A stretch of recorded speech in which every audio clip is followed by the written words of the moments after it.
Mensagem do céu. Vamos tratar sobre esse sentimento de perda. Esse sentimento de perda, queridos, pode ocorrer em vários contextos, várias situações, não é? O sentimento de perda, ele pode acontecer, lamentavelmente, com essa febre de divórcio que está acontecendo aí. Então, o que acontece? O sentimento de perda vai entrar para destruir o cônjuge que não concordou com aquela situação, não é? Ou então o sentimento de perda pode vir sobre a vida dessa pessoa. O sentimento de perda pode vir sobre a pessoa que perdeu um filho, perdeu para a morte um cônjuge, perdeu alguém chegado, não é? Alguém que era fundamental, de fundamental importância na sua vida. E esse sentimento de perda pode se perpetuar nas ações, trazendo inclusive patologias. E uma das expressões do sentimento de perda que tem um nome, não é? Que foi essa que eu me dediquei um pouco mais para estudar, como eu disse para vocês, queridos, ignorância não é bênção, não é? A síndrome do ninho vazio, não é? A síndrome do ninho vazio é uma enfermidade que acomete principalmente as mães, quando o último filho que morava em casa, normalmente o peso fica sobre esse último filho, não é? Então ela pode trazer uma enfermidade para a alma e posteriormente trazer uma enfermidade física, que é a depressão.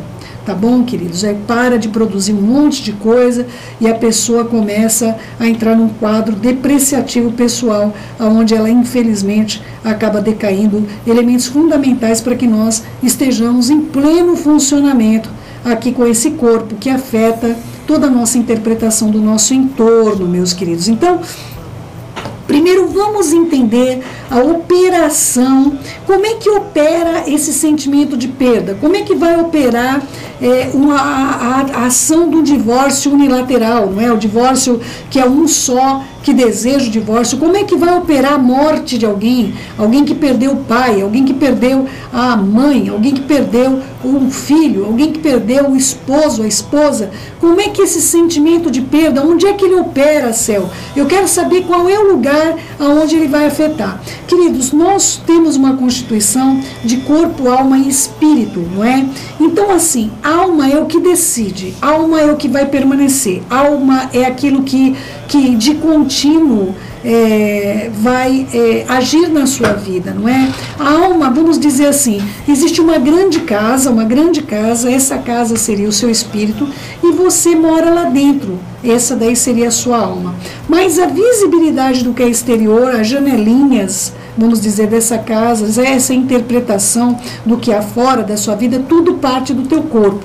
Ou seja, tanto que o espírito vai interpretar, quanto que a alma vai receber como impacto para decidir, isso quem traz essas informações para você é o seu corpo, não é? O seu corpo traz isso, o corpo sente também, tá bom, queridos? O corpo também tem sentidos, mas os sentidos deles são mais físicos, não é? Então, o que o corpo vai te produzir? Não é? Fome, não é? A fome. O corpo vai produzir para você o frio. O frio não é um sentimento? É um sentimento, claro, não é? Quem está na menopausa passando por aquela situação de estar 10 graus abaixo de zero, arrancando a roupa, suando igual um doido, né? Uma doida, na verdade, que o homem não passa por isso, não é? Sabe muito bem o que eu estou dizendo, não é? Esse calorão que vem sobre a mulher na menopausa, ele não é um calor físico, é um calor da interpretação por meio dos hormônios que ficam desregulados. Na verdade, não está calor, ninguém está sentindo calor, mas a pessoa que está na menopausa, ela está passando pelo sentimento de calor, ela tem uma interpretação errada. Aquela interpretação não é a correta, tá bom? Aí nós vamos ter o quê? Vontade no banheiro, não é? Aliás, queridos, não é? Essa daí é muito usada junto com nossos sentimentos, né? Nossos sentimentos, a pessoa tem uma coisa que ela não quer passar, logo dá uma diarreia, não é? Ela consegue mandar informações para o organismo que ela não quer passar por aquilo e o corpo somatiza. Aliás, o corpo somatiza tudo, viu, queridos? O corpo somatiza tantas doenças que são, na verdade, doenças da nossa alma e que já contaminaram o nosso espírito. Então, vamos parar para a gente interpretar isso daí, senão você não vai entender porque você não consegue lidar com isso, porque a decisão é da tua alma. Você toma uma decisão de entrar em depressão, meu querido e minha querida. A decisão é sua, e olha como eu sei disso. Como eu sei disso, falando um pouquinho da síndrome do ninho vazio, recentemente se casou minha última filha e era, querendo ou não querendo, admitir ou não, era a filha mais chegada, não é? Uma pessoa que, após a morte do meu filho, que foi em 2011, acabou ocupando até o lugar, em muitos aspectos, o lugar dele. E aí o que aconteceu? Eu substituí a minha perda para poder sobreviver, não é? E eu substituí errado, não é, queridos? Nossa substituição tem que ser pelo nosso Senhor, não é? Nós temos aqui os nossos danos, nossas perdas, porque senão o que acontece? Nós vamos nos perder também. Quem é que toma essa decisão, queridos? Sempre a alma. A alma. Então, eu já dei um exemplo para vocês. A alma vê aquele menino bonitinho, aquela menina bonitinha, a alma acha muito interessante, ela abre a porta do espírito. Quando colocou lá dentro, não tira mais. Aí a pessoa vai dizer, eu me apaixonei pela pessoa errada. Aquele sentimento doído está lá dentro, mas não consegue tirar mais. Porque quem é que vai estar reproduzindo o sentimento? Como eu te falei que o corpo tem sentimentos, a alma tem sentimentos, queridos. E é essa alma que atravessa esse espectro e coloca dentro do espírito, o espírito vai ficar somatizando. Então não é mais a alma não pode decidir mais tirar o sentimento quando ela colocou dentro do espírito. Assim como uma pessoa que se vicia em drogas, a alma não tomou a decisão e aliás a alma, ela se engana, queridos. A alma, o coração é enganoso e desesperadamente corrupto. Então a alma, ela pode tomar uma decisão, não, eu vou só usar uma vez aqui, eu vou beber um pouquinho, mas eu me controlo. Todo mundo se torna alcoólatra, mas eu não vou me tornar, porque eu sou diferente. Não, eu vou fumar isso daqui, eu vou dar uma cheirada nisso daqui, mas eu não vou me viciar. Por quê? Porque não é a alma que vai ser viciada, é o corpo. E o corpo não faz parte da alma, queridos. O corpo vai morrer e a alma vai continuar existindo, não é? Então é importante que você compreenda como é que processa essas coisas. Porque quando você coloca alguém dentro do teu espírito, você também não consegue tirar. Assim como você não consegue tirar, depois de um viciado em drogas, da pessoa que se tornou um alcoólico, ele não consegue mais sair sozinho, porque ele viciou alguém que não é ele viciou o corpo. O corpo não é ele vai precisar de ajuda externa, tá bom? Assim, uma pessoa que trouxe uma patologia para dentro do espírito, ou seja, ela se apaixonou pela pessoa errada, ela tomou uma decisão errada, ela vai sofrer, porque ela vai ter que tirar aquilo que ela colocou fora da vontade de Adonai lá dentro, não é? Por isso que não é fácil você lidar com certas coisas na sua vida. Você fala, mas não é possível, eu quero. E você quer, mas você abriu a porta para aquilo. Agora você não tira mais sozinho, você vai precisar da Ruach HaKodesh. Só a Ruach HaKodesh pode limpar um espírito que foi contaminado, querido meu, querida minha. Vamos lá? Atos 17, 16. Quando Paulo os esperava em Atenas, o seu espírito se revoltava em face da idolatria dominante naquela cidade. Então, o que aconteceu? Quem vai fazer Atos, vai estudar comigo Atos 17, é muito interessante, porque narra algumas coisas que você não compreende. Como é que eu fico com raiva? Por que eu fico irado? Como é que essa ira acontece? Essa ira acontece porque você abriu uma porta do espírito que não era para abrir, meu querido, minha querida. E como você abriu? Abriu pelo ato da decisão e da vontade. Tá bom? Vou explicar um pouquinho acerca da violência. Como é que a violência opera? Porque a violência opera em dois espectros na sua vida. A violência habita no teu espírito e ela reage usando o corpo. Mas muitas vezes a pessoa fala, mas eu bati e nem vi. Ela não está possuída de espírito imundo, queridos. Não é? A pessoa fala, mas como que eu fiz um negócio desse? Eu nem vi. Não é? Não viu mesmo. Por quê? Porque ela tomou uma decisão de deixar a violência entrar no espírito pela alma. A alma tomou uma decisão, não é? E ela tomou aquela decisão, o espírito foi contaminado com aquela violência. E como é que o espírito reage? Movendo o corpo. Então a impressão que a pessoa tem é, mas deu um murro na parede e não vi que eu dei. Como é que eu fiz um negócio desse?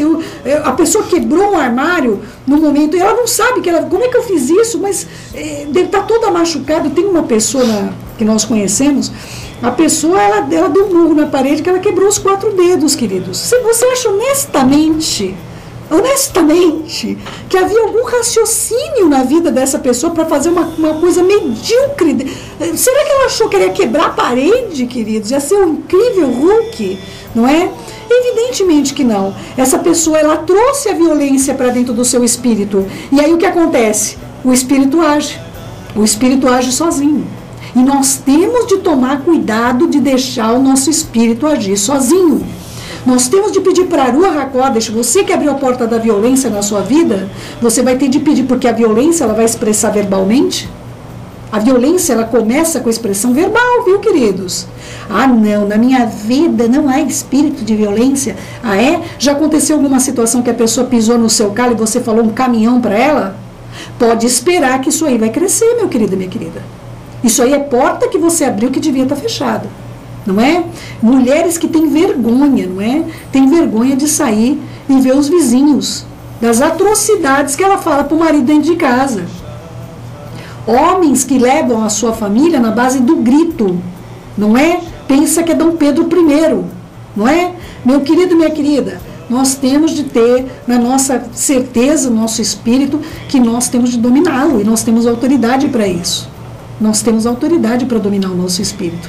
Você tem que tomar a rédea desse cavalo bravo, porque senão ele vai dominar mesmo você.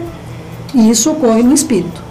Isso é uma atuação que vai ocorrer no espírito. Essa enfermidade de perda, nós abrimos nossa porta, nós gostamos, viu, queridos, de sofrer. Ah, céu, eu não. Não, tá, a mulher separou lá, o marido arrumou outra. Ou vice-versa, a mulher arrumou outro. O marido vai lembrar, vai pegar as fotos do casamento. A mulher vai pegar o filme do casamento. E vai ficar olhando aquelas coisas. Vai, queridos, dá uma bota nisso, meu amado, minha amada. Pelo amor do Todo-Poderoso, joga o álbum de casamento lá. Ou se você quer zelar pelos filhos, porque é para uma lembrança, olha, costura o negócio. Coloca ele lá dentro, pega um desses, não tem essas almofadas? Não é? Arranca lá a almofada e costura, minha amada. Costura até os filhos tá grande, se você quer mostrar, não sei para quê, né? Mas quer sofrer. Aí coloca as fotos do marido, da mulher, da ex-marido, a ex-mulher que já está com outra pessoa lá na casa, não é? Quer sofrer, querido meu, querida minha, não é? Olha, semana passada, o sofrimento que eu estava falando um pouquinho da síndrome do ninho vazio, tudo na casa lembrava minha filha. Todo lugar que eu era, gente, todo lugar que eu fui lembrava minha filha comigo, porque nós tínhamos uma vida extremamente próximas. Queridos, eu tive que dar uma bota. Eu tive que falar, não, olha, preste atenção, não houve ruptura de relacionamento, pelo amor do Todo-Poderoso, mas o gostar de sofrer está em nós, queridos. Nós somos a vítima do pedaço, querido meu, querida minha, nós gostamos. Eu não sei como, nós queremos que os outros passem a mão na nossa cabeça, falar, coitadinho de você. Outra coisa que acontece conosco, querido meu, querida minha, nós começamos a fazer coisa pelos outros esperando receber, que foi a história que eu contei para vocês em relação ao eterno. Se você está fazendo alguma coisa para ele pensando em receber, você já recebeu. Não é? Então, há pais e mães doadores dos filhos, principalmente, eu estou tendo caso aqui de mulher que tinha dificuldade para engravidar. Aí tinha dificuldade para engravidar, engravidou, meu Pai Todo-Poderoso, se tornou proprietária da criança, não é? A criança cresceu, não é? Aí ela é rival da nora ou é rival do genro, não é? Ela começa a querer o direito de propriedade. Queridos, isso aí entrou aonde? No espírito. Não é? Tomou uma atitude do filho como propriedade. Filhos não são propriedades, herança do Senhor são os filhos. Pais, você que está colocando os seus filhos como prioridade, acima da tua esposa, acima do teu marido, você está fazendo uma grande burrada na sua vida, porque ele vai te deixar um dia. Um dia ele vai encontrar uma pessoa que ele vai ter conhecido há 2, 3 anos, 4 anos, e ele vai embora com essa pessoa e você vai falar, caçamba, eu fiquei com ele 24 anos, ele me trocou por essa pessoa que ele conheceu há 3. Queridos, ele não trocou ninguém, um dia você casou também. Pô, pra lá, é a ordem natural das coisas. Não deixa o teu espírito ter informações erradas. Você vai se tornar inimizado do seu genro, da sua nora, de uma maneira absurda, porque você enfermou o teu espírito. Foi você que decidiu fazer isso. Você decidiu fazer isso, porque você é tão melhor do que seu genro, tão melhor que a sua nora, ela jamais vai poder cuidar do seu pimpolho, da sua pimpolha, não é? Ô querido meu, querida minha, quem faz isso somos nós, com o ato da nossa decisão e vontade. Quando nós sofremos pelo que nos é devido. E o que eu fiz, queridos, essa semana? Eu fechei a porta do quarto da minha filha. Eu cheguei lá pro quarto dela, queridos. Acredite se quiser, não é? E eu falei, Senhor, o que eu estou fazendo da minha vida? O que eu estou... Aqui está o meu marido, minha prioridade na terra dos viventes, não é? E eu estou aqui com essa cara de abóbora, né, queridos? Cara de abóbora que fica cheia de traços que ninguém reconhece o que é aquilo, não é? Eu estava com aquela cara de abóbora, não é? Falando, meu Senhor, meu marido vai olhar para mim e vai falar, meu pai, que é isso aqui, não é? E outra coisa, ele também estava sofrendo. Claro, evidente, é uma coisa normal, natural, a gente sentir, queridos. Agora, ficar doente com isso, quem busca essa enfermidade somos nós. Queridos, as nossas prioridades, marido e mulher, têm de ser o teu marido e a tua esposa. Agora, vamos supor, você não tem um marido, você já era uma mulher sozinha, os filhos se foram. O Senhor é teu marido, meu querido, minha querida. Não é? Isso é para o homem, isso é para a mulher. Não é? Sua mulher já faleceu, ou o seu marido já faleceu, ou te deixou, não é? E você depositou sobre essa criança toda a tua ansiedade. Reveja os seus conceitos, meu amado e minha amada. É hora de você rever seus conceitos e pedir para a Ruach HaKodesh tirar o caminhão celestial toda essa mobília que você botou aí dentro do teu espírito que não tem utilidade nenhuma para você. Não tem. Só vai te fazer enfermar a sua alma e depois enfermar o seu espírito. Se enfermar o seu espírito, há grande chance de você se tornar um depressivo, não é? Provérbios 16:32. Melhor é o longânimo, que tem um longo ânimo. Eu já vou explicar para você o que é ânimas, do que o herói de guerra, e o que domina o seu espírito do que toma uma cidade. Queridos, o espírito tem de ser dominado por nós. É ele que sente. É ele que quer te depreciar. É ele que quer te fazer, olha aqui, você assistiu esse filme junto com aquela pessoa que ela estava aqui, né? Olha aqui, aí você comia um sorvete de marshmallow com caramelo juntamente com tal. Queridos, quem faz isso é o espírito, não é? Você não pode deixar ele te dominar. Veio ali um pensamento, tenha outro para rebater na hora. Tenha outro, porque a gente gosta de sofrer, queridos. Eu não sei como que pode, mas nós somos masoquistas nesse sentido, não é? Então, o marido que morreu, não é? Olha, queridos, eu vejo muitos casos, o marido acabou de falecer, a esposa acaba muitas vezes indo no mesmo caminho, viu, queridos? Que amam, estou falando os que amam de verdade. Tem mulher, quando o marido morre, ela faz uma festa no dia seguinte, para não ser no mesmo dia, para ninguém tomar conhecimento, não é? Há pessoas que realmente não deixam boas notícias, não é? Há coisas aí que, infelizmente, os maridos são opressores, há situações onde as mulheres são opressoras, não é? Então, amados, eu estou falando de marido e mulher que se amam. É muito difícil não enfermar. É muito difícil não entrar em depressão física. Parar mesmo de produzir componentes essenciais para o bom funcionamento do organismo, não é? Então, querido meu, querida minha, eu gostaria de conclamar você a dominar o seu espírito. Seja numa síndrome do ninho vazio, você que casou seu último filho, sua última filha, seja você que perdeu um parente, eu estou te falando como uma mãe que perdeu um filho, queridos, um filho de 28 anos, um filho amorosíssimo. Você acha, honestamente, que não entra? Hoje mesmo eu estava lembrando dele, é claro, mas eu não posso me lembrar do meu filho, eu vou chorar a perda do meu filho, mas eu não posso enfermar por causa disso, queridos. Eu já fui enferma por causa o luto do meu filho durou mais de 2 anos. Mais de 2 anos. Eu fiquei de luto pelo meu filho mais de 2 anos. Eu comecei aqui na Rádio AME em luto. Eu já contei isso para vocês. Minha filha chegou para mim um dia e falou: mãe, não dá mais. A senhora tem que sair daqui, a senhora tem que fazer alguma coisa. Entende? A senhora foi chamada para pregar, para anunciar a palavra do Senhor. Não é justo, é muito egoísmo da sua parte deixar tudo aqui dentro, não é? E claro, nunca deixei de fazer os devocionais com a minha família, isso eu nunca deixei, queridos, né? Mesmo nessa, mas eu estava ali, acabou minha vida, não é? Não priorizando, muitas vezes, queridos, eu tenho que ser honesta, muitas vezes eu não priorizei meu marido, não é? Eu estava doente, eu enfermei, eu fiquei em depressão, entrei em depressão. Não é? Eu tive que ter ajuda medicamentosa. Eu tenho de falar a verdade para vocês. Eu enfermei. Eu não somente contaminei meu espírito com a morte do meu filho, como eu contaminei também o meu corpo. não é? E uma coisa retroalimenta a outra. Quando o espírito é contaminado, ele vai alimentando o corpo para o corpo não produzir várias coisas que são necessárias para o nosso pensamento ser correto, ou seja, até a nossa alma, a interpretação dela vai ser distorcida e entra no looping. Aí o corpo não produz os elementos necessários para você andar bem, o espírito continua invadindo o nosso corpo e a alma fica alimentando o espírito com porcaria, não é? Então, queridos, a contaminação do espírito é o que você tem de zelar. Você não pode se permitir que as coisas ocorram na sua vida de modo que você contamine o seu espírito, porque aí você vai entrar realmente numa contaminação que pode levar o seu corpo a ficar doente, que é, infelizmente, a depressão, não é? 1 Coríntios 14:32, os espíritos dos profetas estão sujeitos aos próprios profetas, porque o eterno não é de confusão, e sim de shalom. Deus não é de confusão, e sim de paz. Querido meu, querida minha, o espírito dos profetas estão sujeitos aos seus profetas, não é?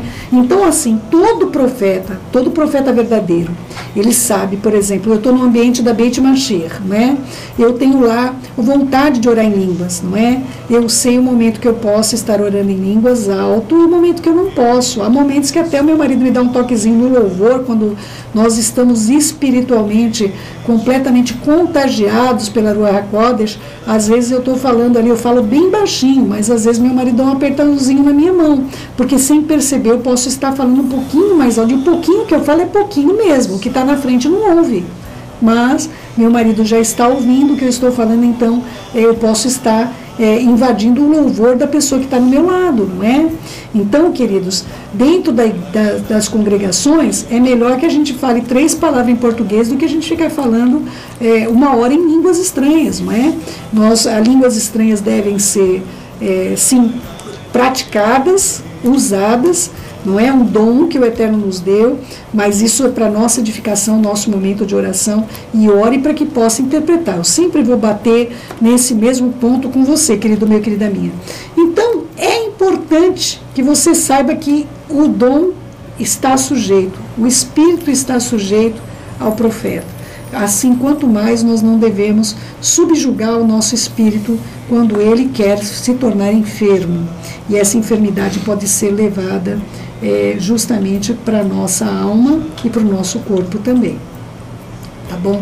Eu quero pedir a você, então, imagine você morando numa casa embolorada, não é? A sua alma respirando bolor, não é? Fatalmente você vai poder ficar aí com uma alergia ou com uma doença pulmonar, não é? Então não enferme a tua alma e dessa maneira você também não vai enfermar o seu corpo. E aí você vai poder estar se tornando uma pessoa depressiva. Aí sim, aí a coisa é química, física, ela já mudou de esfera. Você vai precisar de ajuda de um médico para te socorrer e para encontrar, no caso da enfermidade da depressão, você encontrar o componente necessário para te edificar, querido, para sarar o teu corpo físico. Queridos, não é qualquer médico que vai acertar. Pelo contrário, eu já vi médicos receitando aí antidepressivos que tornou a pessoa obesa, tornou a pessoa mais depressiva do que ela estava anteriormente. Isso aí é como mexer com hormônios, queridos. Não é só o Eterno pode abrir as portas. Você que está num quadro de depressão, do médico correto. Outra coisa, queridos, comigo, minha experiência pessoal. Entrei num quadro de depressão, céu. E aí? Queridos, o medicamento, se é correto, ele vai, em 15 dias você tem o resultado. Não teve em 15 dias, aquele medicamento está errado. Está errado. 15 dias, esse medicamento, outra coisa, tem de ser um medicamento que você possa melhorar e poder parar de tomar. E para parar tem de ter uma desintoxicação. Você não pode parar de uma vez também, não é? O Eterno pode me curar de depressão. Pode sim, mas muitas vezes ele vai usar um médico. Como no meu caso, quando morreu meu filho, eu tive de recorrer à ajuda médica, não é? Eu confessei que eu tinha permitido que a minha carne ficasse enferma, eu contaminei meu espírito e, consequentemente, a minha carne foi afetada. E eu fiquei em depressão, precisei de ajuda por mais de 6 meses. Depois houve a desintoxicação gradual, quando eu percebi que eu já estava bem. Caminhar me ajudou demais, queridos. Não é? Essa caminhada de 4 quilômetros é importantíssima para a produção de serotonina de um modo natural. Aí você não precisa mais de tomar o medicamento. A caminhada para mim foi algo extraordinário na minha vida, tá bom? Então é importante você identificar. Contaminação do espírito pode enfermar a sua alma e pode depois, posteriormente, fazer com que seu corpo fique doente, fique depressivo. Aí é doença, tá bom? Aí você já perdeu os controles de tudo. Agora, quem toma a decisão de se deprimir é você, alimentando, lembrando, não é? Lembrando daquele marido que deixou, lembrando da esposa que deixou, você inocente na separação, não é? Você que perdeu um filho, o que você podia fazer para não perder? Ou você que casou um filho de uma maneira, não é? Filhos que foram para o exterior estudar, que deixam os lares, não é? Por necessidade de estudo e tudo mais. Querido meu, querida minha, não permita que o seu espírito fique sujo com essas coisas. Não alimente, não fique lembrando dessas coisas de uma maneira negativa. Lembre-se que você teve a oportunidade de estar ao lado dessas pessoas maravilhosas no tempo que te foi oferecido.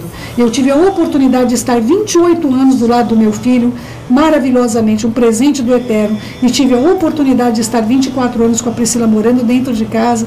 Então eu não perdi minha filha, queridos, eu ganhei um filho, não é? Eu ganhei o meu genro, uma pessoa maravilhosa, não é?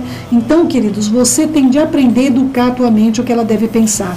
Tudo que é bom, puro, e se alguma virtude há, isso que ocupe a sua mente e o seu coração. Servir ao Senhor com alegria e sempre com ações de graça. Sempre com ações de graça. Se você não tomar a decisão dessa separação, não chame para si. Ainda que nenhuma separação ocorre sozinha, não é? Sempre há erros de ambas as partes e muitos erros para chegar ao ponto de uma separação.